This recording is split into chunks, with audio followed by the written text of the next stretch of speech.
আর এখন দেখো আমি সমস্ত কাজকর্ম সেরে চলে এসেছি ছাদে। দেখেছো আশপাশে দেখা যাচ্ছে কেমন হালকা হালকা কুয়াশা এখনও আছে। ছাদে এসেছি ঠাকুরতলা মুছবো, ছাদটা যা নোংরা হয়েছিল ছাদটাকে ঝাঁট দেবো। এই যে তোমরা দেখছো আমাদের ছাদে এত সিম গাছ হয়েছে, এই সিম গাছের কারণে নয়, ছাদটাকে আমি যদি রোজ ঝাঁট দিই রোজই দেখবো যে পাতা পড়ে আবার নোংরা হয়ে গেছে। এই যতদিন না সিম গাছটা কাটছি ততদিন আমার যেন কাজ আরও বেশি হয়ে যাচ্ছে। আর এই দেখো এখন আমি সমস্ত সিম পাতাগুলো এক জায়গায় জড়ো করে নিয়েছি, জড়ো করে নিয়ে তুলে এইগুলোকে ফেলে দেবো মানে হচ্ছে আমাদের রান্নাঘরে রেখে দেবো। এই সিম পাতাগুলোও নয় ভালো জলই, আমরা যখন এই শীতকাল তো এখন জল গরম করি মানে চান করার জন্য বলো বা কাচাকুচি করার জন্য যখন জল গরম করি তখন এই পাতাপুতি দিয়ে আমরা গরম করি। দেখো কত পাতা জড়ো হয়েছে দেখেছো তো, দুদিন ছাড়াই আমি ছাড় দিই, আর যখনই ছাড় দিই এত এত করে পাতা জড়ো হয় জানো তো। এখন দেখো আমাদের ছাদটা ঝাড় দেওয়া হয়ে গেছে, আর কত পাতা জড়ো হয়েছে দেখো, এক বালতির বেশি পাতা হবে দেখেছো কত পাতা। প্রত্যেক দিন নয় ঝাড় দিলেও এত এত করে ঠিক পাতা বের হয়। আমি পাতাগুলোকে নিয়ে গিয়ে রান্নাঘরে রেখে দিই, যখন জলারে গরম করি স্নান করার সময় শুকনো হয়ে যায় 2-4 দিন থাকলেই, তখন আমি এই পাতাগুলো ঝাল দিয়ে আবার গরম জল করি। এখন দেখো আমার হচ্ছে ছাদটা ভালো করে ঝাড় দেওয়া হয়ে গেছে, আর আমি যেই সমস্ত জামা কাপড়গুলো কাচাকুচি করে নিয়ে এসেছিলাম সেই জামা কাপড়গুলোই এখন ছাদে মেলে দেবো। প্রত্যেক দিন অনেক করে কাচাকুচি পড়ে জানো, বিশেষ করে আজকে তো অনেক কাচাকুচি, সমস্ত ঘরের বিছানার চাদর কত জামা কাপড় পড়েছিল আজকে, সেই সব কিছু আজকে কাচতে হয়েছে।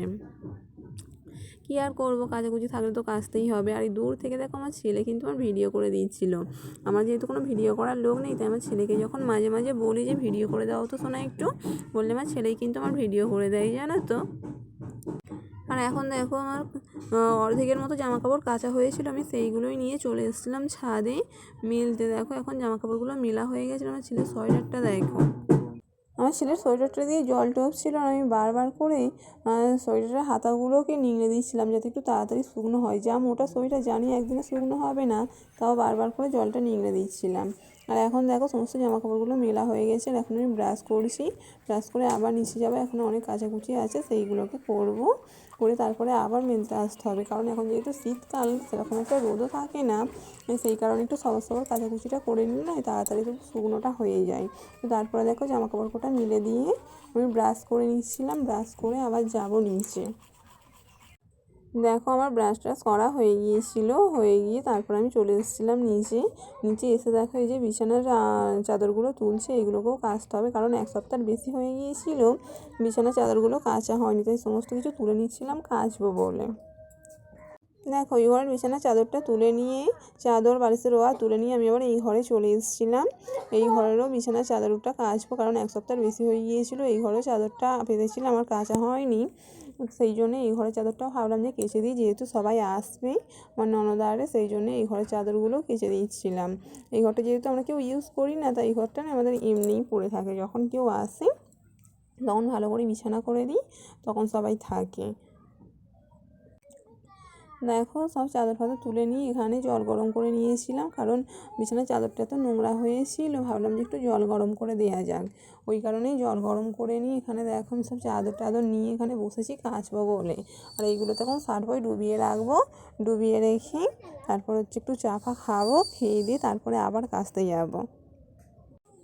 দেখো চাদর টাদরগুলো সব হচ্ছে গরম জলে সার্ফ দিয়ে ডুবিয়ে রেখে তারপর আমার শাশুড়ি বললো যে চাটা হয়ে গেছে, ঠান্ডা হয়ে যাবে, আগে চাটা খেয়ে নাও। ওই কারণ নয় চাটা রুটি দিয়ে খেয়ে একটু পেটে জোর করে নিচ্ছিলাম, না হলে এত কাচাকুচি কী করে করবো, এমনি দুর্বল মানুষ, ওই কারণে একটু চা দিয়ে রুটিকে একটু গায়ে জোর করে নিচ্ছিলাম। তো রুটিটা খেয়ে আবার যাবো কাচতে। এখন দেখো আমার চা খাওয়া হয়ে গেছে, চা খাওয়া হয়ে গিয়ে ভাবলাম যে ছেলেটাকে একটু ম্যাগি করে দিই, ম্যাগিটা করে দিয়ে তারপরে যাব কাচাকুচি করতে। কারণ কি বলো তো, অনেকগুলো কাচাকুচি তো অনেকটা বেলাও হয়েছে, প্রায় 10টার মতো বাজে যাচ্ছে, ওই কারণে ছেলেটা সেই সকালে হরলিক্স খেয়েছিল, কাচতে গেলে তো আরও অনেকটা দেরি হয়ে যাবে না, সেই জন্য ভাবলাম যে ছেলেটাকে আগে ম্যাগিটা করে দিই, ওই জন্য এখন ম্যাগি করতে বসেছিলাম। আর এখন দেখো আমার ছেলেকে দেখতে পাচ্ছ তো, ও শুধু ম্যাগি দেবে বলে মশলা দেবে বলে এখানে ছুটোছুটি করছিল জানো তো, এত রান্নার শখ, যখনই রান্না করবো সেখানে গিয়েই ঘুরঘুর ঘুরঘুর করবে, একবার এটা দিতে যাবে ওটা দিতে যাবে, খুন্তি নাড়তে যাবে, জাল দিতে যাবে, এই করবে শুধু রান্নার কাছে গিয়ে। আর এখন দেখো ম্যাগিটা হয়ে গেছে, ওকে আমি খেতেও দিয়েছি। আর গরম দেখেছো তো, সবে করেছি বলে ও বসে বসে নাচছে আর ফোনের জন্য আমার কাছে বায়না করছিল যে ফোনটা দাও, দিলে তবে খাবো। আর তারপরে তো হচ্ছে দুপুরের কোনো ভিডিও তোমাদের সঙ্গে শেয়ার করার টাইম পাইনি। এখন দেখো আমি চলে এসেছি কোথায় বলো তো, এটা হচ্ছে খেয়াঘাট। এখন যাচ্ছি, আমার মেজো ননদ আসছে কালকে, যেহেতু আমাদের এখানে কালী পুজো, আমার মেজো ননদ আসছে, ওদের পুজো আছে, ওই কারণেই আমি আনতে যাবো বলে খেয়াঘাটে চলে এসেছিলাম। এই যে দেখতে পাচ্ছ নৌকাটা আসছে, এই নৌকাটা আসলে কিন্তু এই নৌকাটাতে করেই আমরা যাবো এখন ওপারে।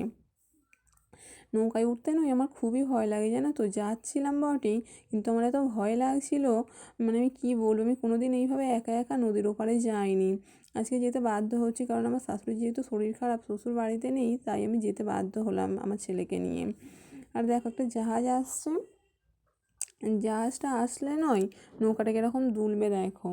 প্রথমে তো একবার আমি নৌকায় উঠে গিয়েছিলাম, যেই দেখলাম যে জাহাজটা আসছে সেই কিন্তু আমি এবার নৌকা থেকে ওপরে উঠে আসলাম, মানে জেটিতে উঠে আসলাম। আর এই দেখো জাহাজটা চলে যাচ্ছে, জাহাজটা চলে যাওয়ার পর নৌকাটা খুব দুলবে। দেখো এখন আমি চলেও এসেছি, নৌকাটা ছেড়েও দিয়েছি। জাহাজটা চলে যাবার পরে নৌকাটা দেখো ছেড়ে দেওয়ার পরে এখন আমরা যাচ্ছি ওপারে।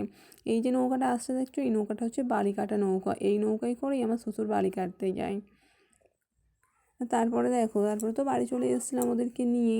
আর এসে বিছানা কাঁথার যে অবস্থা হয়েছিল তোমাদের তো দেখালাম, যে সকালে সব কাচাকুচি করে দিয়েছিলাম, সমস্ত কিছু কাচাকুচি করে সব শুকনো হয়ে গিয়েছিলো, তাই ভাবলাম যে সন্ধেবেলা জামা কাপড়গুলো আগে গুছিয়ে নিয়ে বিছানাটা করে নেবো।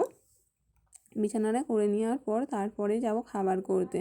তো ওই কারণে আমি বিছানাটা করে নিচ্ছিলাম, কারণ ঘর দোর এরকম অগোছালো থাকলে না আমার একদমই দেখতে ভালো লাগে না। তো ওই কারণেই আমি বিছানাটা আগে করে নিচ্ছিলাম।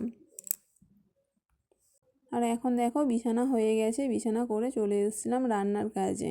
দেখো বাঁধাকপিটা তো কেটেই নিয়েছি, আর এখন আলুটা কাটছি। আজকে হবে বাঁধাকপির তরকারি আর রুটি, আর কিছু হবে না।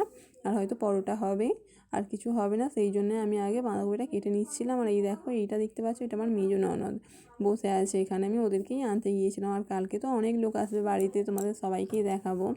মেজো ননদ এসে গেছে, ওনার বর আসবে, ছোটো ননদ, তার বর, বড় ননদ, তার বর, ছেলেপুলেরা সবাই আসবে। তো কালকের ভিডিওতে তোমরা কিন্তু সমস্তটাই দেখতে পাবে। এখন দেখো আমার আলুও কাটা হয়ে গেছে, তারপরে হচ্ছে যাব রুটি করতে। আর এই দেখো এখন আমার শাশুড়ি হচ্ছে রুটিটা সেঁকছে, আর আমি রুটি বেলে বেলে দিচ্ছিলাম, কারণ উনুনে তো দুজনে করলে একটু তাড়াতাড়ি হয়ে যায়, ওই কারণে আমরা সন্ধ্যেবেলার খাবারটা দুজন মিলেই করি। আমি বেলে দিই আর আমার শাশুড়ি হচ্ছে রুটি সেঁকে নেয়। এখন রুটি আর বাঁধাকপির তরকারি হবে। তারপরে দেখো রুটি হয়ে যাওয়ার পরে তরকারি হওয়া পর্যন্ত আমি ওয়েট করতে পারলাম না, এত খিদে পাচ্ছিলো যে আমি খেয়ে নিলাম। তো টাটা, দেখা হবে একটা পরবর্তী ভ্লগ।